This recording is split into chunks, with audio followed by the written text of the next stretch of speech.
નોકરીની લાલચે મ્યાનમાર ગયેલા 20 યુવકો ફસાયા. વીડિયો વાયરલ કરી સરકાર પાસે મદદ માંગી. વડોદરા સહિત ડેસરના સાંઢાસાલ ગામના 10 લોકો મ્યાનમારમાં ફસાયા હોવાની ઘટના સામે આવી છે. નોકરીની લાલચ આપી આ યુવકોને મ્યાનમાર લઈ જવામાં આવ્યા હતા.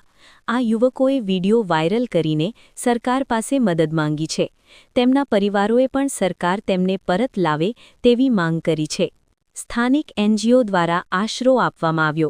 વડોદરા સહિત ડેસર તાલુકાના સાંઢાસાલ ગામના કુલ 10 યુવકોને ડેટા એન્ટ્રીની નોકરીની લાલચ આપીને મ્યાનમાર લઈ જવાયા હતા. આ યુવકો છેલ્લા 20 દિવસથી ત્યાં ફસાઈ ગયા છે.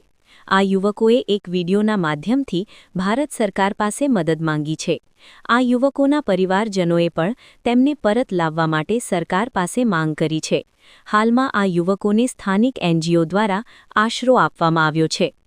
ગુજરાતના 100થી વધુ યુવકો મ્યાનમારમાં ફસાયા હોવાનો દાવો કરવામાં આવ્યો છે. છેલ્લા 20 દિવસથી ઇમિગ્રેશન થઈ ગયું હોવા છતાં કોઈ મદદ કે રસ્તો નહીં નીકળતા તેમણે સરકાર પાસે મદદ માંગી છે. તેમણે એક વીડિયો બનાવીને વાયરલ કર્યો છે. પૈસા ખૂટી ગયા હોવાથી ગુજરાતના યુવાનોએ સરકાર પાસે મદદ માંગી છે.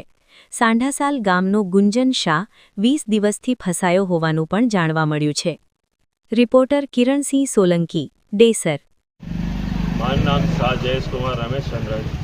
મારો બાબા ગુંજન થાઈલેન્ડ 4 મહિનાથી ગયો છે.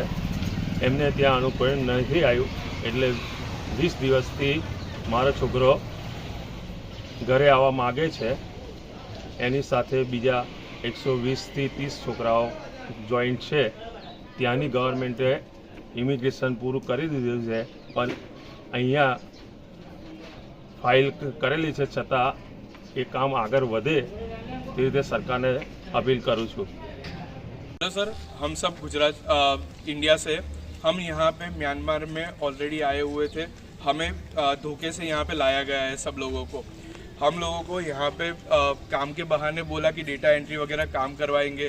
किसी को एडवर्टाइज के थ्रू बुलाया गया, बट यहाँ आने के बाद पता चला कि कुछ और ही हम इनसे काम करवा रहे हैं, ज़बरदस्ती वो भी, और हमें जाने भी नहीं दे रहे और ऊपर से 14 से 18 घंटे काम करवा रहे हैं. हमें जब मौका मिला अपनी कंपनी से निकलने का, हम निकल के यहाँ पे म्यांमार में मायावाड़ी करके एरिया है, एनजीओ है, वहाँ पे हम सारे लोग 4 तारीख को आके रुके हुए हैं.